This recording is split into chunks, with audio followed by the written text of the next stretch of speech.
सबसे बड़ी खबर मैं बता दूं कि आप लोग के बीच नया चैट जारी कर दिया गया है। उसी पर आज हम बात करने वाले हैं। आपका स्वागत है हमारे चैनल में। लास्ट तक वीडियो देखते रहिएगा। अगर नए हैं तो हमारे चैनल को सब्सक्राइब जरूर कीजिएगा ताकि कोई भी भोजपुरी खबर आपसे छूटे ना। मैं बता दूं कि एक चैट आप लोग के बीच हर सप्ताह में जारी किया जाता है। आप लोगों ने हो सकता है देखा होगा। अगर नहीं देखा है तो मैं बता देता हूँ कि इस चैट में पता चल पाता है कि इस सप्ताह में किसका ज़्यादा व्यू आया है या किसका गाना अभी सबसे जानदार इस सप्ताह में चला है। तो मैं बता दूं इसी पर आज हम बात करने वाले हैं। इस पहले हम ग्लोबल लेवल पर बात करें। ग्लोबल लेवल का मतलब कि वर्ल्ड में बात करेंगे कि कौन कहाँ आगे है और कौन कहाँ पीछे है भोजपुरी के हिसाब से।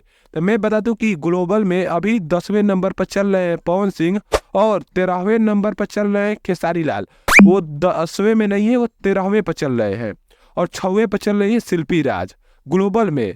और गाना में बता दूं ग्लोबल में तो चौथे पर चल रहा है आई नहीं पवन सिंह का गाना, हिंदी जो गाना आप लोग के बीच।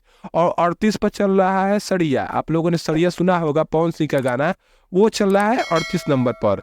अब वहीं पर इंडिया में बात कर रहे तो इंडिया में पवन सिंह 6वें नंबर पर चल रहे हैं और 8वें नंबर पर खेसारी लाल चल रहे हैं और 5वें नंबर पर शिल्पी राज चल रही है। पहले वाला ही ये चल रहा है। और मैं बता दूं कि वहीं पर इंडिया में गाना खेसारी लाल का चल रहा है अभी 9वें नंबर पर।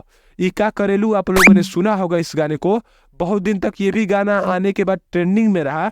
ये गाना अभी 9वें नंबर पर चल रहा है भारत में। और ग्लोबल में अभी 10वें पर नहीं आ पाए हैं खेसारी लाल, या 10वें के अंदर अभी खेसारी लाल नहीं आ पाए हैं।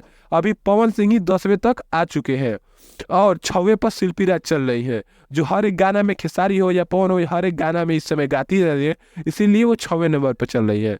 अब कब खेसारी लाल 10वें से नीचे आ रहे हैं ये देखना आप लोग को जरूरी है। और ऐसी ही न्यूज़ देखने के लिए हमारे चैनल को सब्सक्राइब जरूर कीजिएगा। धन्यवाद आपका हमारे को देखने के लिए।